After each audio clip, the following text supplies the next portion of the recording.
Okay, great. So thank you. Um, so as Dhanashri said, my area of expertise, which I'm saying in international relations per se, if you say you can never fully understand an area until you're there. So it's always a continuous process, and in a subject like international relations, it's always evolving. So always have to keep updated and keep knowing things. So, but I would say that I've been following this area, which I'm going to be speaking about very closely, and it's been making full screen. Nice. So, whenever we read literature about regional organizations or regionalism, one of the very common understood notions which we read about regional organizations is that the Association of Southeast Asian Nations, or ASEAN, has been one of the most successful experiments in regionalism after the Cold War. During the Cold War, which was formed, and after that, it has still survived and has been able to make some transformation. However, uh, lately there has been a lot of debates in terms of understanding whether this organization is still effective, or it is still as effective as it was, or it follows the same agenda which it was following, which it set out to follow. So today we'll discuss this discuss this issue on understanding ASEAN from the perspective of conflict resolution. So there is a perspective based on which an organization is always formed. Whether you look at the Gulf Cooperation Council in West Asia, or whether you look at SAARC in South Asia, ASEAN in Southeast Asia, or any other organizations across the world in Latin America or any other regions, what we notice is that they have a particular objective or a mandate, but over a point of time they expand their mandate because they are able to build that cooperation and understanding among themselves. But with ASEAN, there have been, like I said, a lot of doubts which have been raised. But today we look at whether it is still an effective organization by exploring certain cases to understand if the organization is still working the way it was envisaged before. Yeah. So generally I follow this format within this presentation so that you can have an understanding of how we'll structure it. So we'll basically look first at the brief history of Southeast Asia and under what context ASEAN as an organization was formed. And then we'll understand the normative structure of ASEAN. What are the norms? What drives cooperation among countries in this region? Then move on to look at how do member states view conflicts, right? Whether they think that conflicts can be solved by themselves, or most of the times they leave out contentious issues and go towards international organizations, for instance, to mediate and solve conflict. And we look at this in two paradigms. One, of course, between member states, and the second with extra-regional countries. The relation of Southeast Asian countries in this both contexts. And then we try to understand the decision-making patterns, how decisions are basically made, and what are the basis for making these decisions. And then we look at, obviously, how does the organization require a change? Does the organization actually require a change? And what are the contemporary understandings of this change? So, big students of geopolitics, this should be a very clear understanding. And one of the cases which we have understood before is that Southeast Asia was a clear example of what we term as a shatter during the Cold War. Region contested between two rival groups or rival powers. You can hear? Okay. So, like we say that it was a region which was contested. Let's say, for example, you had communists in the mainland, whether it's Vietnam, Laos, or other countries which were influenced by the Soviet bloc. And we had capitalists in the maritime part of it, whether it's Singapore, Malaysia, economies which were open, except Indonesia, which was non-aligned at that point of time. Treaties were signed. One of the major treaties was the SEATO, Southeast Asia Treaty Organization, and opposing regional ideas. Well, now you see the structure of ASEAN. It is a member grouping of 10 countries. But at the time of its formation in 1967, there are only 5 countries. And there were some characteristics of these 5 countries which joined because they had a semblance of views, like I said in the beginning. So when we look at it, the 5 countries were pro-West, whether after the coup in Indonesia and the overthrow of Sukarno regime, Indonesia also became pro-West, and that together with Indonesia, Singapore, Malaysia, Thailand, and the Philippines together formed the ASEAN in 1967. And they were all open for liberal market policies. The markets were open. They were willing to have. They were not based on the social liberal. On the closed market system where they traded only with a certain, or they were socialist bent in their market systems. They were liberal in terms of market policies, mostly pro-West. And Indonesia actually remained a very key player, even though there was a change. There are certain systemic structural factors which are there, which do not change. Certain foreign policy understandings. For instance, that Indonesia is always the country which balanced relations in Southeast Asia, whether it did not allow it to go to either of the extremes, if you look at it. And its dominance still remains. And we will see that in the cases which we discuss as to how that dominance continues. So, what is ASEAN's normative structure? It was first defined by something known as the Treaty of Amity and Cooperation in Southeast Asia, which was entered into force in 1976 in Bali. And it is basically just a culmination of generalistic ideas about norms which are followed by international organizations, or what should be followed by countries in general, right? That is mutual respect, respecting the sovereignty of states, territorial integrity of states, settlement of dispute, pacific settlement of disputes, and all these things. These are very general norms, but this does not really define the behavior of an organization or what the dynamics of behavior of an organization are. Now, of course, unless any of these norms are codified or put in a formal structure, they do not become legally binding. So the legality of it, for instance, if there is a dispute, it can be referred to a legal entity or a legal organization or any mechanism which is inbuilt within the system. So for instance, if you look at the ASEAN Charter, which legalized these norms which were there under the Treaty of Amity and Cooperation, it came to force only in 2008. So this whole period, let's say there were 3 periods when we look at the ASEAN norms. So the first one was 1967. It was only the Bangkok Declaration which brought the organization into force. But in 1967, there was no codification. So how did the organization from 1967 to 76 survive? On what basis was it working on? That's a very interesting question we can ask. But it did work on certain normative structures. But again, in 1976, when the Treaty of Amity and Cooperation brought out some structure, what we do understand also is that this structure was also not a legal entity. So the legalization or the legally binding nature of ASEAN's normative structure came about only with the ASEAN Charter. And what it really did is that, of course, this is more theoretical in the understanding of what it did, is that it strengthened the organization's mechanisms. Suppose that it gave it certain structures in place where you could legally say that this is how you proceed in terms of a conflict. You put it on paper, basically. In terms of being informal, you put it on paper. Now, it gives it a legal character, of course, is something that we discussed. And it codifies the interactions and how the interaction should happen within the organization and with external stakeholders. But can someone here tell me that, did you get an understanding from these 2 documents as to what ASEAN's normative structure is? Anybody? No? So since the silence is, and that's right, because this doesn't really give us an understanding as a document, right? So then the question which arises is, what are ASEAN norms? On what basis does it interact? How does it interact? What does it do? So every organization has to have a purpose or a goal, and there needs to be a defined set of characters based on which you understand that this is how the interpretation of certain things will be. So what is ASEAN's normative culture? Collectively put together, it's something known as the ASEAN Way, which they have designed. And that is how the organization actually works. It's again, some of them are codified in the Treaty of Amity and Cooperation and the ASEAN Charter.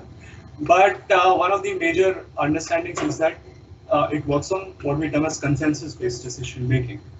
So they do not vote on issues. They arrive at a general consensus by discussing issues, and they release a joint understanding, a declaration which is common understanding between all of them, right? Then the second one is informal diplomacy.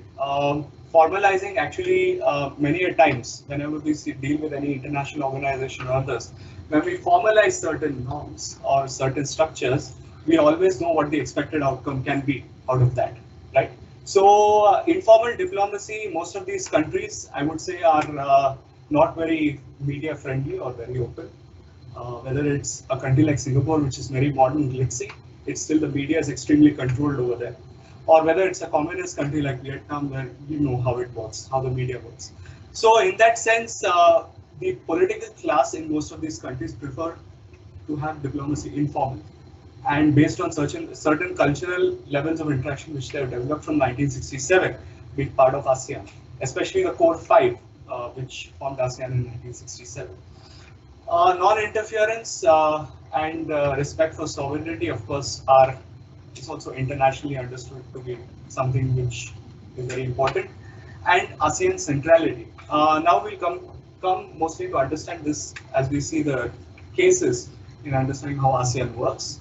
And they're actually in favor, and critics have actually talked about why the ASEAN way is actually good or bad for the region. And one of the things which stands out is the issue of centrality. So when we talk about centrality, we are talking that projects, ASEAN is made of small countries. It doesn't have a major emerging power or superpower, mostly middle powers and small countries. So in such a case, the collective actions, according to those in favor of ASEAN norms, the ASEAN way of functioning, say that it puts the organization or the countries in the central limelight.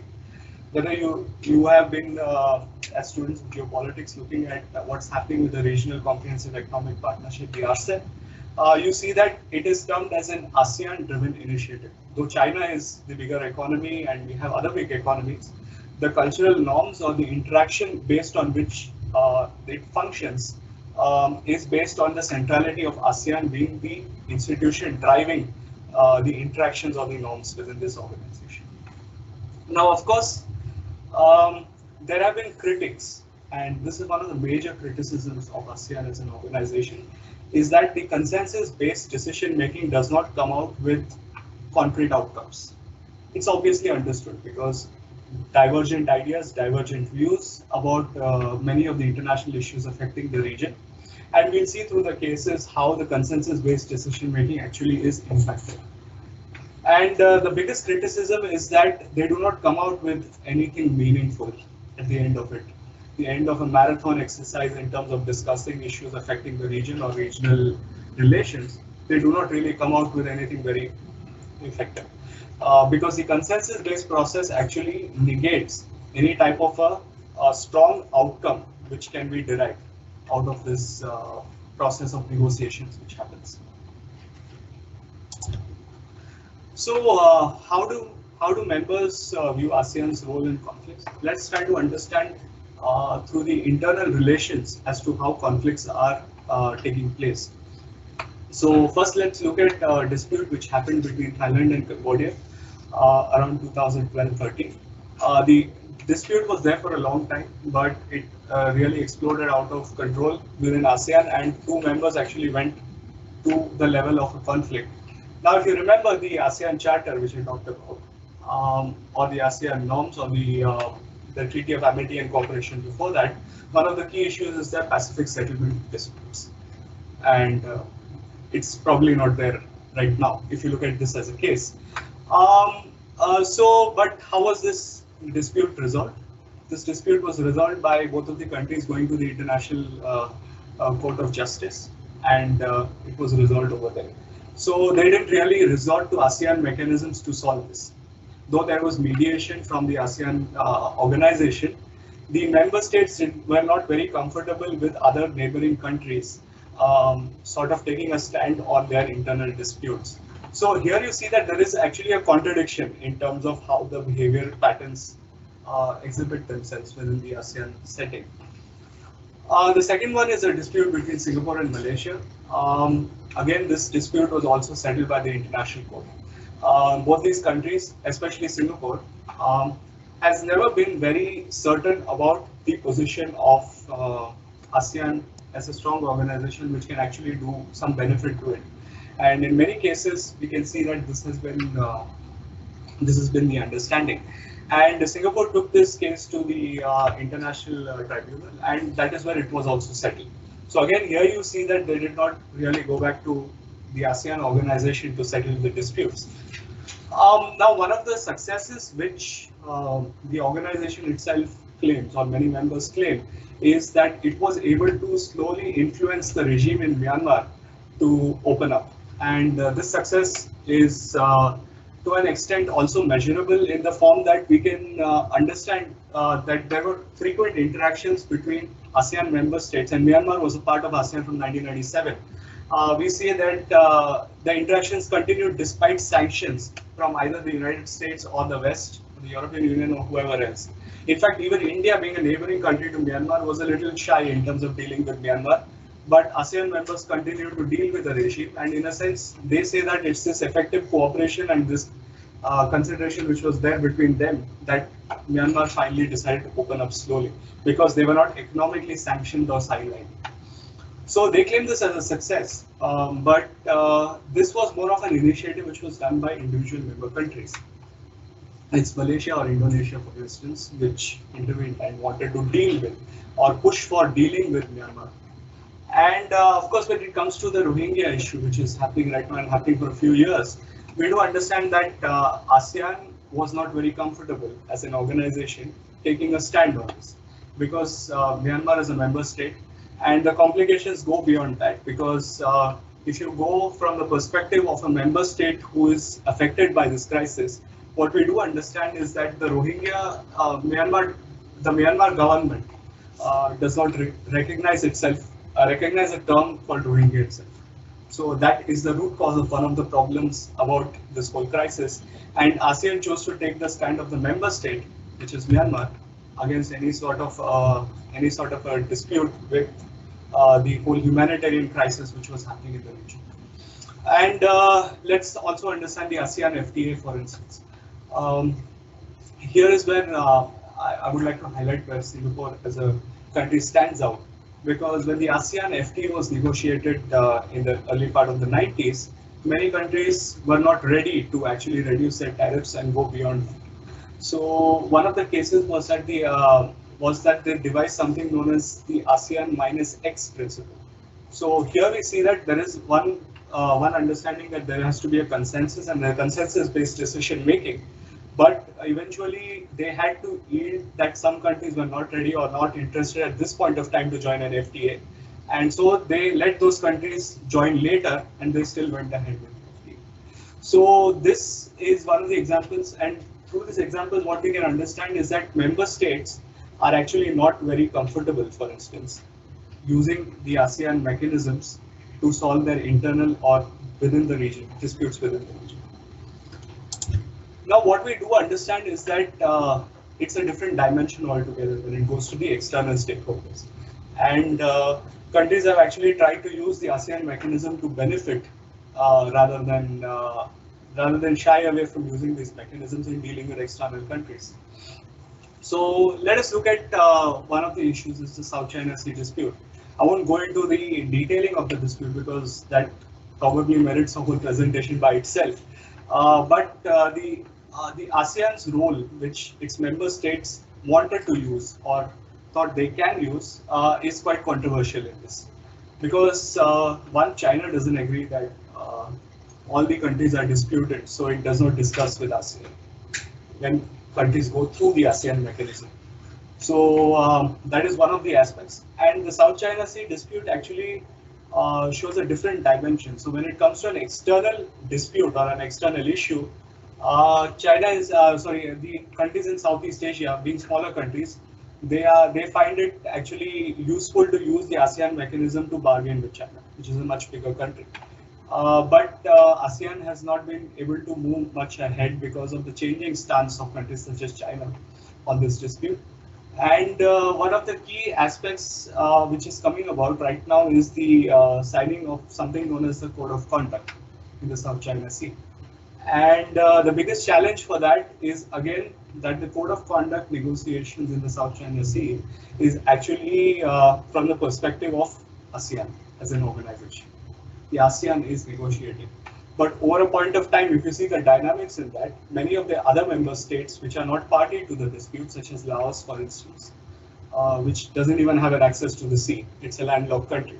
So they said that we are not parties to the dispute, so we are probably not interested in discussing this issue or taking a stand on it. Because again, the dynamics here is that if it affects its relations with China.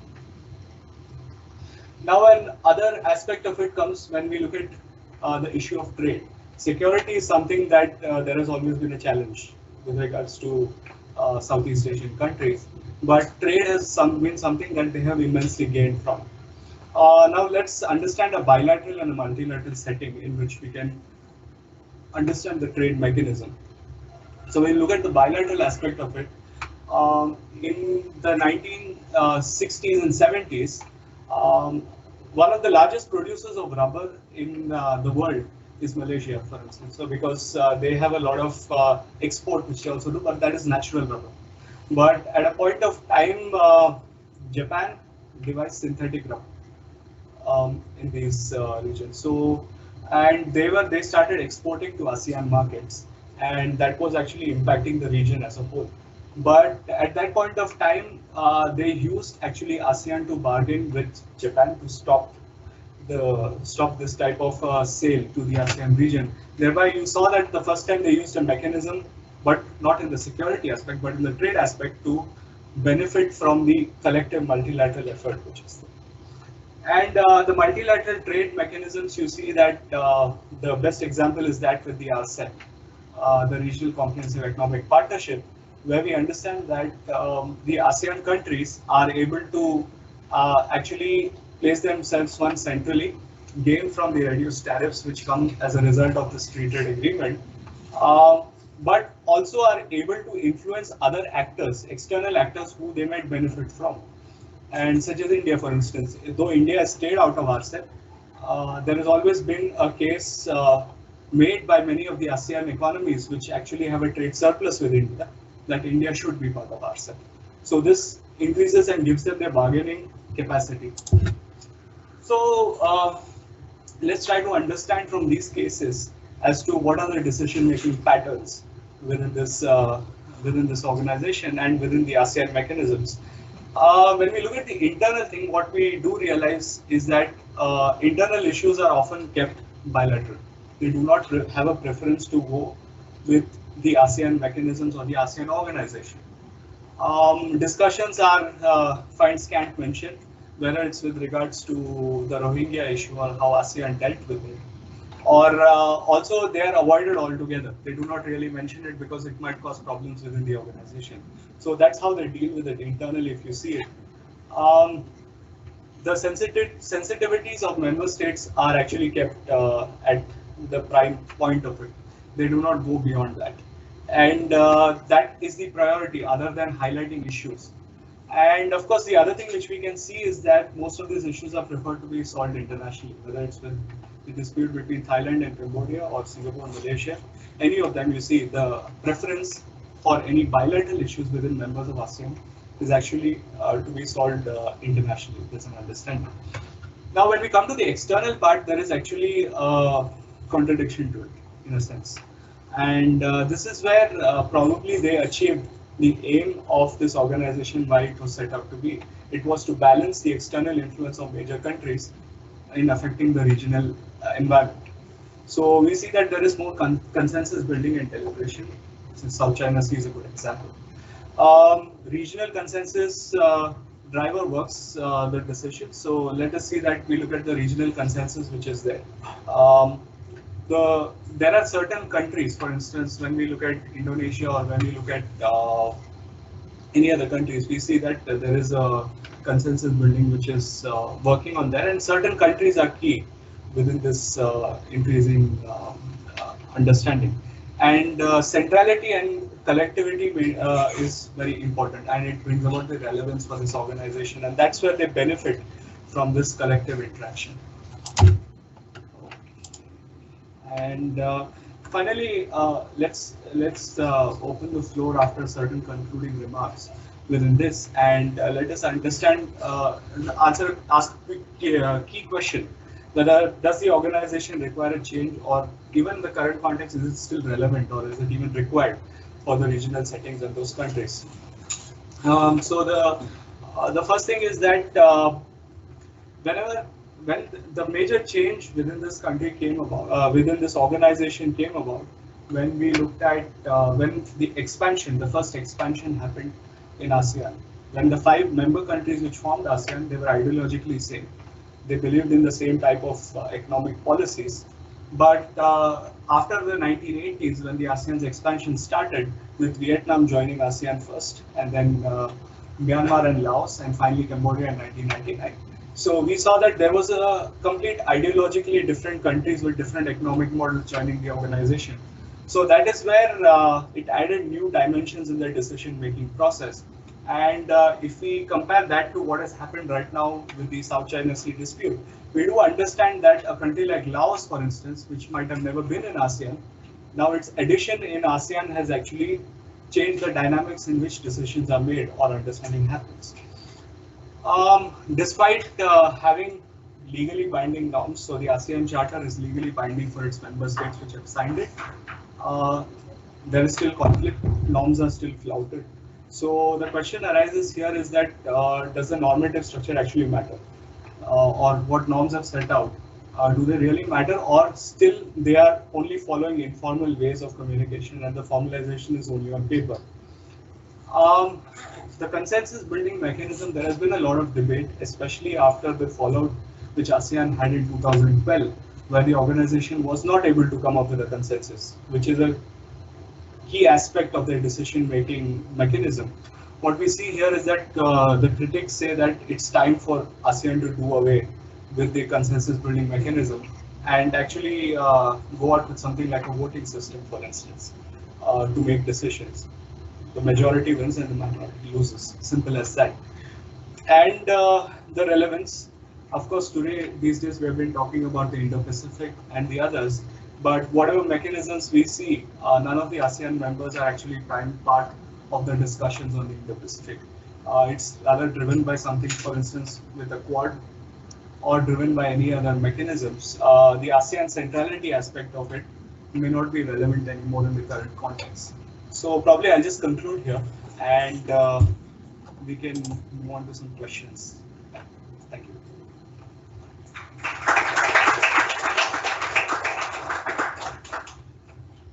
Do you want me to take the question from you?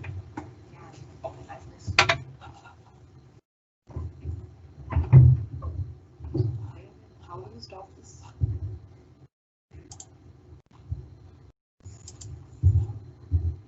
All right, thank you, Vignesh. Yeah, stop it. Okay, thank you, Vignesh, for that presentation and for giving a really good insight into ASEAN and its conflict resolution mechanisms and everything, and how it has succeeded and failed on multiple occasions in this respect. Okay, now we are opening the floor for questions. If there are any questions, first I'll go with the offline questions here, and then online questions. Whoever wants to ask questions online, please raise your hands so that I can take these questions later on. Offline, are there questions? Okay, there are 3. So we can start with Kiran here. Okay. So that was a wonderful talk. My question is regarding the. They can't hear you. Oh, okay. Yeah. At the same time, those we are asking questions. Yeah. Come here. Or you can just repeat whatever question. Yeah, sure. That can be. Yes. Yeah. So my question is regarding the financial crisis that came up in '97 in Thailand back then. So did it have an effect on ASEAN, or because you have been studying over there, was there any particular impact as well? Okay. After that, when you say an impact in terms of the relations, the internal relations. Okay. Yeah, I mean, the crisis originated in Thailand, like you rightly said, and it had something known as a contagion effect. It spread throughout the region from one economy to the other. So when it came to ASEAN, one of the benefits which this region had is that it was able to build stronger mechanisms. Like for one instance, the informal mechanism which was formed between to have this to avoid these type of future things to happen was the currency swap agreement, which was signed between the countries in the region, Southeast Asian economies, with China, Korea, and Japan. So that later on became the ASEAN plus 3 mechanism, which we see right now. So yes, definitely the impact was there. All the economies were mostly devastated from the impact, including financial center like Singapore was completely. It was in a major stress. But Indonesia and Thailand were completely destroyed with this. Their economy was very much impacted because of the Asian financial crisis. And the ASEAN mechanism here is what one of the successes is that it helped to build some type of institutional agreement because the institution was in place. The member states used the institution to actually build the consensus within their mind, stronger structures for the future. That is one of the benefits. Yes.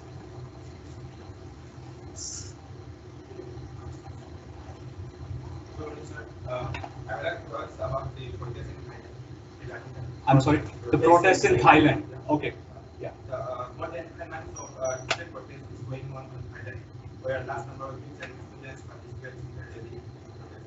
So they do so in order to bring down the monarchical government that is in Thailand and to bring the democracy in the region into full swing. So regarding this, I would like to ask that what is ASEAN do as a regional organization of Southeast Asia in order to manage and solve this issue, or is ASEAN still not concerned anything about this issue? Look, the same thing. Yeah. So the question basically which was asked is on is ASEAN interested in bringing about any type of democratic change in Thailand? If I got it right, that was the basic question. Look, like I said, when it comes to internal issues, these countries do not intervene with each other, even through the ASEAN mechanism. Sometimes they do make some vague statements which have basically no impact, to be very honest. With regards to Thailand, it has always been a cat and mouse game.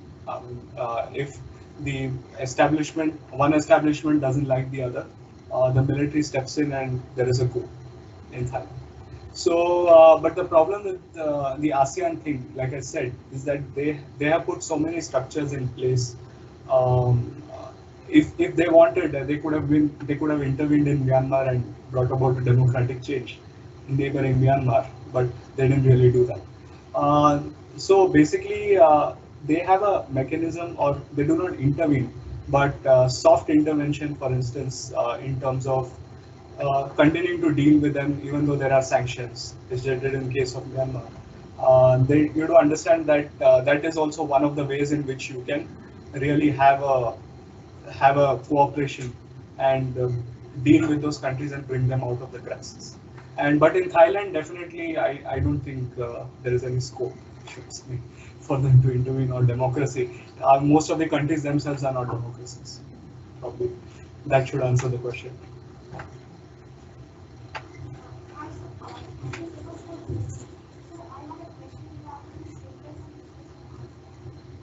I'm sorry, I didn't get it. Status, interest. Okay.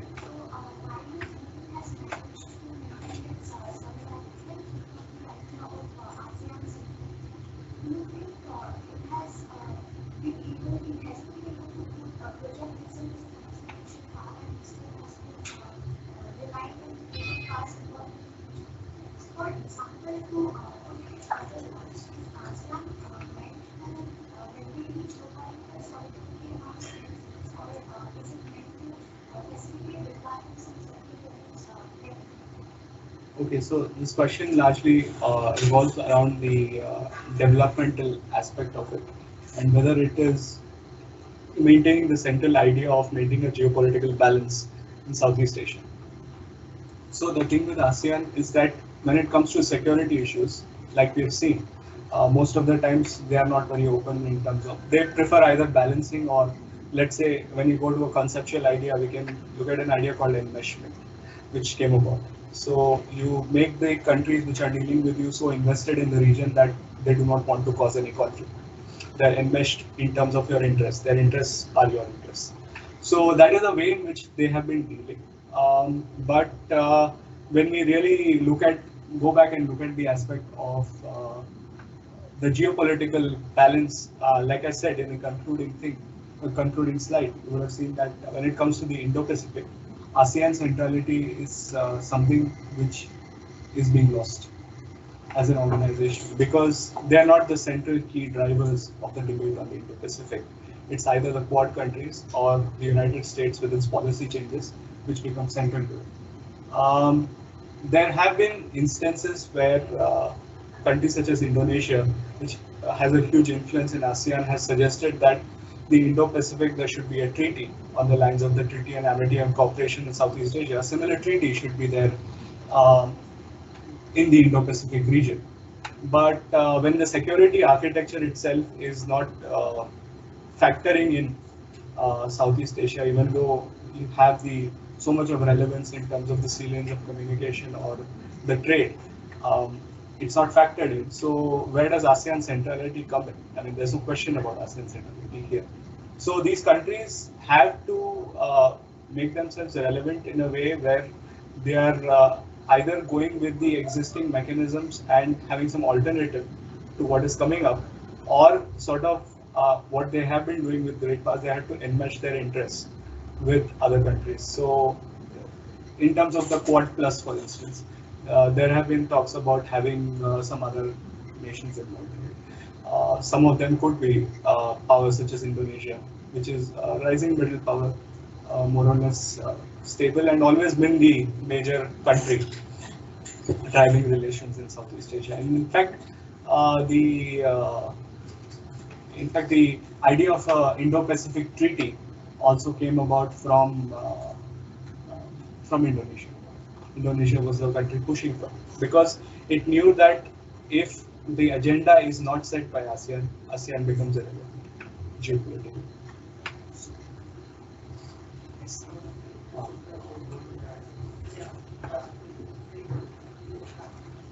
Okay.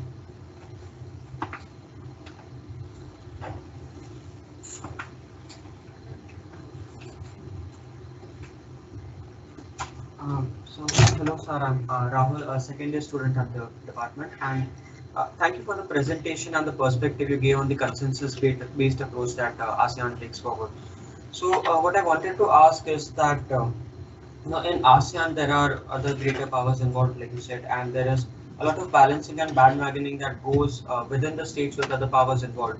So, if there is a voting-based approach, wouldn't it impede on the nations to take sides, or maybe it could feel that certain nations are ganging up against the others? Because drawing inferences from the European Union, they had hold their sovereignty already, and being a part of a NATO as well, defined who their adversary is or who their counterparts are, but that is not the same for ASEAN. So what would be, I mean, would voting as well solve the issue of taking decisions in ASEAN, or would that be a problematic situation?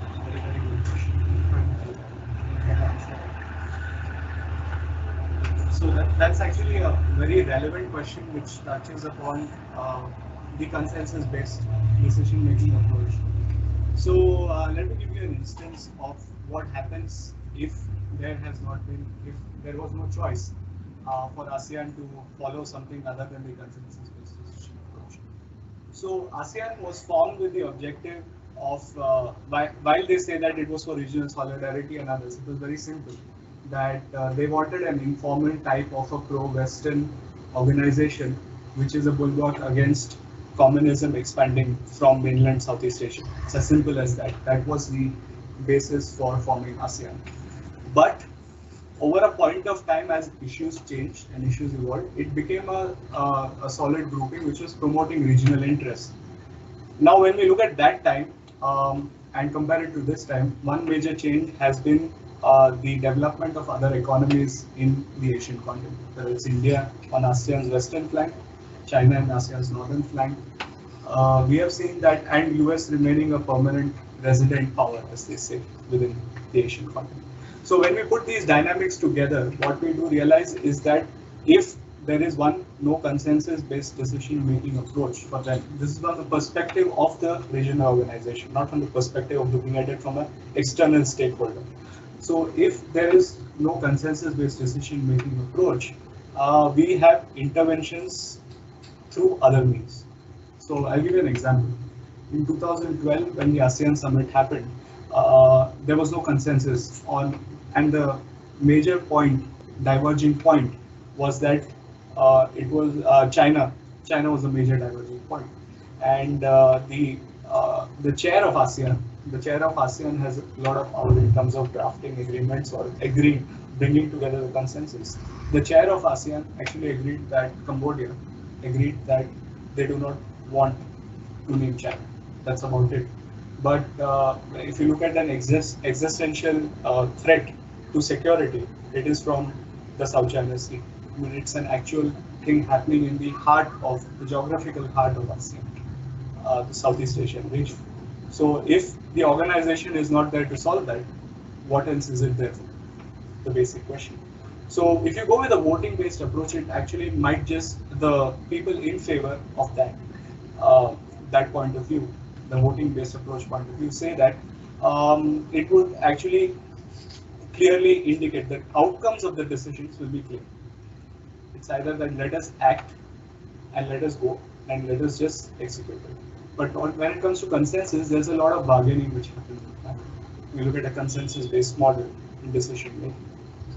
Whereas even though, so but what happens is that there you lose the essence of actually impacting the issue at hand.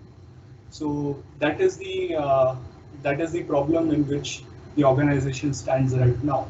And for instance, this consensus-based thing also caused a result problem with regards to how these countries view the Indo-Pacific. So there was a document named the ASEAN Outlook on the Indo-Pacific, because countries felt that because ASEAN is not central to the process of the evolving thing, either in the military sense or in the trade sense in the Indo-Pacific, it has to have a common stand. But actually all the countries did not agree. Singapore, for instance, which is closely related, I mean, it's not a treaty ally, but allied to the US, felt that it needs more time to understand what the Indo-Pacific is. At the same time, it had to balance ties with China. So how do you factor this within the equation of ASEAN's decision-making or consensus building? Because it's a very complex thing. You cannot clearly indicate that you're on the side of the US. You can't really ally away from China because of the economic part of it. But you have to make a decision. So if you vote, like you rightly said, if you vote, it clearly indicates that you're either for or against. That's exactly right. But sometimes that gives a clarity in terms of making a decision, right? So most of the organizations or most of the critics of ASEAN say that they should move towards a different model from the consensus-based decision. Yeah. I think you had a question. Yes.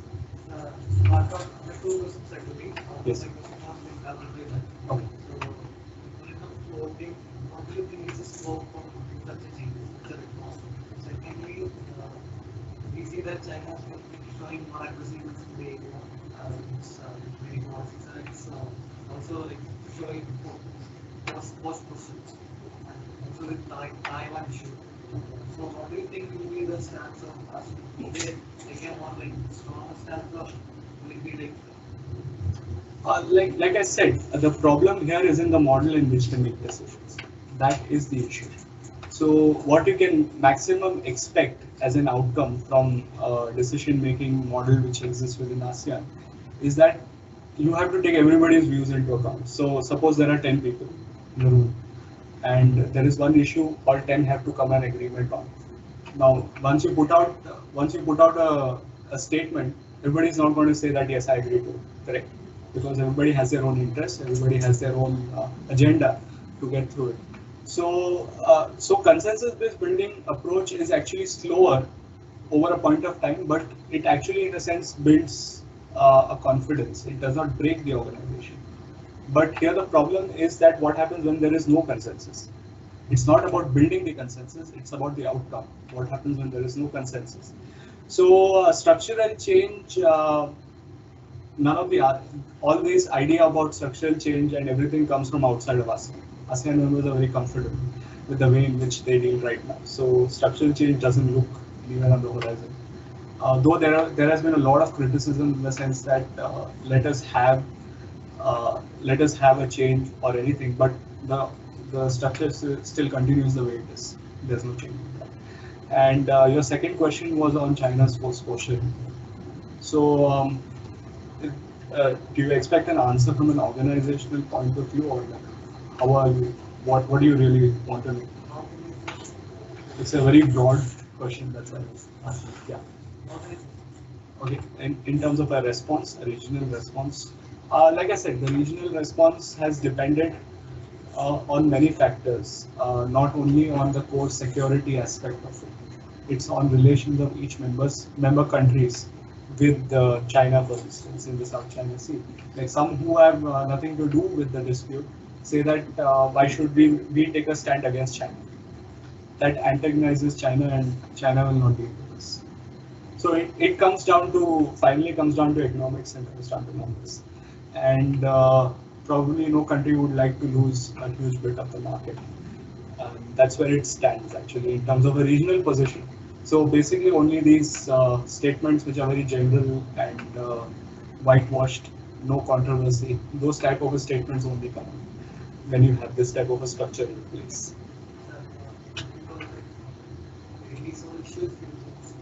We had a Chinese vessel going around this Petronas vessel. Yes, in Malaysia. We have such kind of issues. Malaysia Philippines and over some of the countries. Vietnam. Yeah, on the other side. So they have issues inside. So China is also like showing more aggressiveness in case of Taiwan.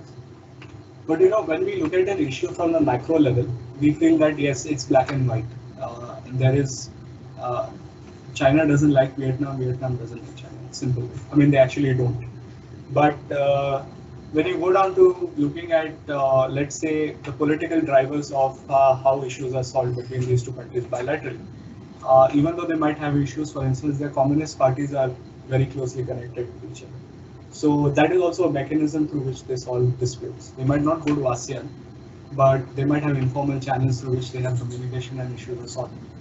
So it looks like very plain black and white when we look at the macro level. But when you go down to the micro level of analysis, you see that that is why they do not prefer, because issues move faster in terms of resolution, and they have the channels already established for decades. For instance, when we talk about the communist parties of Vietnam and China, they have very good relations. So why would they want to go to, let's say, an organization which will try to build a consensus, and those who are not interested will say that we are not interested in making a stance on this. There will not be a consensus.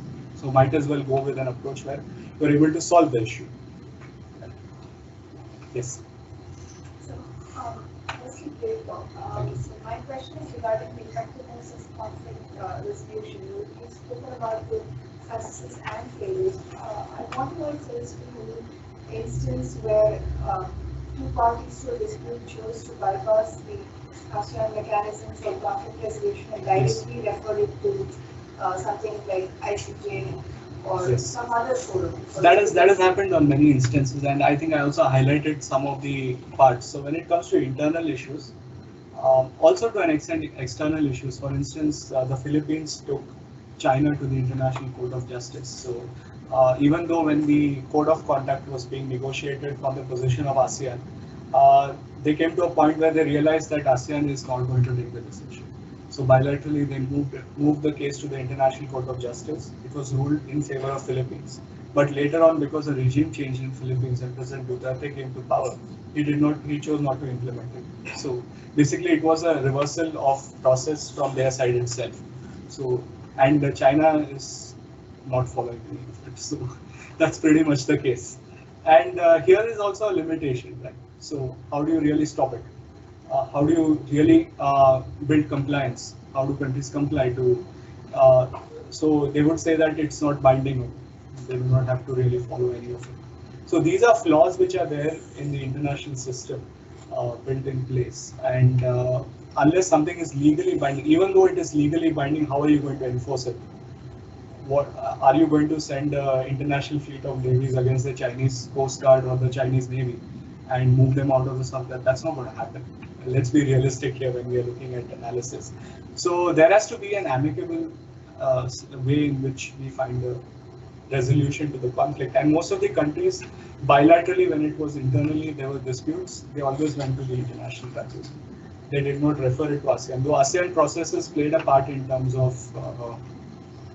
solving certain issues or bringing them to a point where they had a convergence. They couldn't go beyond that. That's a limitation, basically. They couldn't really go beyond to solve the conflict and give a verdict or anything to enforce it. Maximum they could do is that bring parties together and they discuss it. But finally, when it comes to solving it, they go to an international tribunal. But externally, they balance against a major power. So external and internal, there is a good situation where you can see both the things working out, and that's the conflict resolution part of it.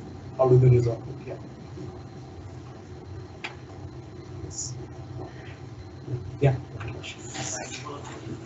I want to talk about this income divide in the ASEAN countries. Okay. So if you see the GDP per capita in Singapore is nearly like $64,000, and if you see Cambodia or Myanmar is nearly like less than $1,500. Right. So a lot of regional initiatives are not resulting in like becoming successful in these developed countries because it is facing resources constraints. Like there's not a lack of resources. So how does ASEAN is solving these kind of problems? They initiated the ASEAN. So ASEAN moved towards community building. So from an informal organization to some sort of formalization, like we saw with the ASEAN Charter and others, they have moved towards community building. So it's not exactly a security community per se, as we see with the theoretical concept, but it's more of like ASEAN community is on 3 pillars, and one of them is the socio-economic and people-to-people ties and others. So in terms of the economic divide, one of the examples I can give you is that, like I said, the changes in ASEAN started happening when ideologically and economically different countries started joining, and they had their own dependence on external countries, such as China, for instance. So how do they really go about with bridging this? Like the ASEAN FTA, for instance. Not all countries were open to reducing tariffs when the ASEAN FTA was proposed. And the interesting part is that the country which said that it wants more time is Singapore, which you indicated is one of the richest countries, not only in ASEAN but among the developed nations. But also on the other hand, what we term as the CLMV countries, Cambodia, Laos, Myanmar, and Vietnam, these countries were actually also not ready to join. So they got a period of about 15 years to slowly join the ASEAN FTA, and they did eventually join it. So regional trade integration has been one of the biggest agendas for the organization, and probably they have been to an extent able to balance that, but the external influences and the dependence of these countries is something that they have not been able to balance. And that is also very closely tied to development and socio-economic conditions, especially in mainland Southeast Asia. If you take Myanmar or if you take Laos, the inability to actually bridge the gap within the organization to help these countries socio-economically develop was taken. The vacuum was filled by an external country, like China, for instance. If you see what the number of projects which are being built on the Mekong River, for instance, or the aid which is given to these countries, and whatever aid comes from many of these countries have strings attached to it. It's not no strings attached. Even with Western institutions, financial institutions, what you get also comes with political implications. So the same thing is with China, it comes with political implications. So this inability to bridge that gap in terms of filling the economic value is something that probably the ASEAN integration, economic integration, should be working on in terms of process to actually, it supplements the political decision making part of it. If you see, if there is no external intervention or they are able to build more cohesion economically, it also helps in building consensus, for instance, which has been a problematic point right now. Yes.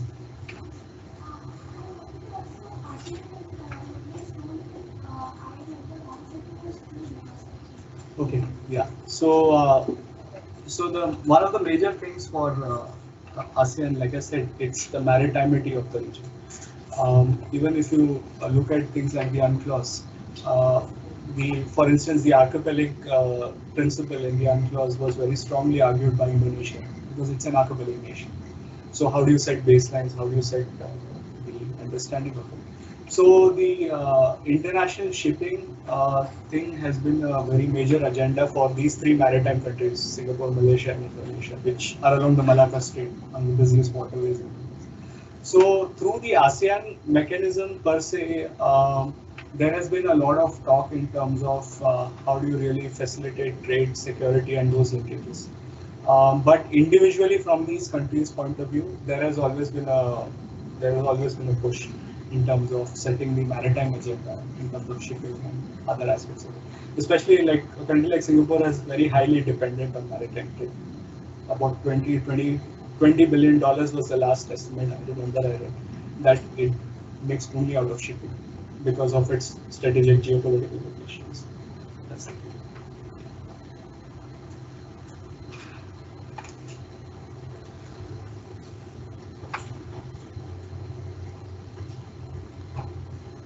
So, I'm checking there are online questions. Are there online questions? No, I don't think so. So we can stop here, and there will be an informal interaction with you after this. So if at all anybody wants to.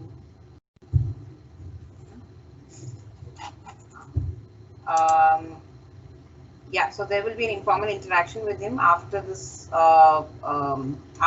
And whoever wants to stay back is most welcome. I mean, I'm talking to the online participants especially. So I would like to now deliver the vote of thanks formally, and then we can start the informal interaction. And anybody wants to speak with him, ask questions, they can do so. So yeah, thank you so much, Dr. Vignesh Ram, Division Head PRISM COVINTS, once again, for taking your time out to come to our department, your alma mater, to give a lecture on ASEAN. And I hope this won't be the first of your lectures. We'll come back again and talk to our students again and give lectures. And now since we have online lectures, and you can of course join us online as well. So thank you so much once again for delivering this lecture at the Department of Geopolitics and International Relations. I would also like to thank the head in charge, Associate Professor Dr. Nand Kishore, for making this possible, for arranging this talk as well. It was pretty much on short notice actually that the entire lecture was organized. So thank you so much for making this happen. And I would also like to thank my other colleagues, Dr. Anand, Dr. Munish Torangam, and Dr. Ravi, who's on leave today, but he was also part of the coordination team. And I would also like to thank all the students who have assembled here. Actually, this is quite a good number. We were actually talking this morning, and because it's in the middle of 2 holidays, we were not expecting a lot of you to turn up. But then it's good to see so many students who have turned up physically here, and also a lot of online participants also who have joined us from various parts of the country. So thank you so much once again, and we will be organizing other alumni interaction series as well as we go on in the coming months, and hope to see you all once again. Yeah, thank you so much.